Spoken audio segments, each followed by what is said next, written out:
मैं इतना ज़रूर कहूँगा कि इस रोड के लिए, रोड वाइडनिंग के लिए और ब्लैक टॉपिंग के लिए हमारे म्यूनिसिपल कमेटी के अहदेदारों ने, खासकर चेयरमैन और उसी कमेटी ने, हमारे सोशल एक्टिविस्ट जो थे यहाँ पे हाजी मुश्ताक फरीद साहब और उनके साथियों ने, अवकाफ कमेटीज़ ने बड़ा एक रोल निभाया इस रोड वाइडनिंग के लिए। अब यहाँ एक रिवायती सियासतदान ने हमेशा सीखा है कि काम आप करो और रिबन कोई और काटे। अब मुझे उसमें जाने की ज़रूरत नहीं है, लेकिन मेरी महकमे से गुजारिश है, अपील है कि बहुत मदद के बाद एक तो इस रोड की मरकुंडल से लेके हाजी तक रोड वाइडनिंग हुई और उसके बाद ब्लैक टॉपिंग हो रही है, लेकिन जो एज़ पर एस्टिमेट इस पर काम होना चाहिए। मेरे पास भी शिकायतें मौसूल हुई है, लोग आए हैं मुझे कह रहे हैं कि जो एस्टिमेट के मुताबिक काम होना चाहिए वो काम नहीं हो रहा है। और आप खुद भी देखिए, हम सब यहाँ के रहने वाले हैं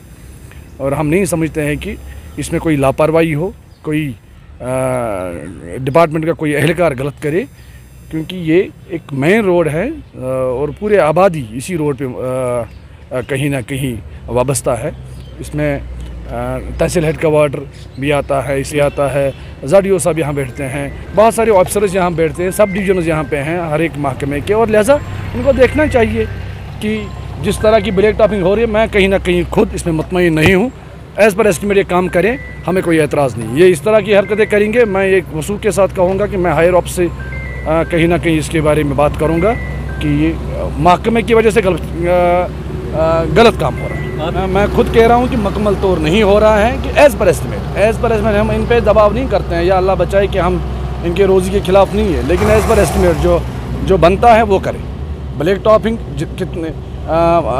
कितनी इंच डालनी है, उसके बाद फिर इसमें जो सिम्टम्स होते हैं वो कितनी इंच होनी चाहिए, तो लिहाजा ये सब चीज़ें जो हैं इनको ध्यानदारी से देखनी चाहिए। और इसके साथ एक और मैं बात करना चाहता हूँ कि अभी आने वाले दिनों में, क्योंकि उसमें हमने पहले प्रोजेक्ट बनाया था हमारी कमेटी ने, उसमें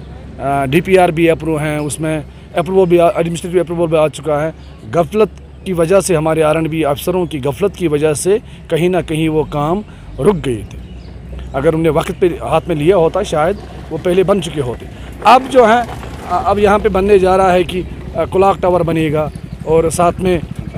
2 एंट्री गेट्स बनेंगे, एक तो यहाँ बनेगा वार्ड नंबर 1 में और दूसरा वहाँ पुल साइड में बनेगा। हाजिन को बेहतरीन और बेहतरीन से भी बेहतरीन बनाने की हमने बड़ी कोशिश की, हमारे साथी ने बड़ी कोशिश की और उसमें हम लगे रहे हैं कि कोई उसमें, अल्लाह बचाए, हम किसी को उसमें नुकसान करने की कोशिश नहीं देंगे।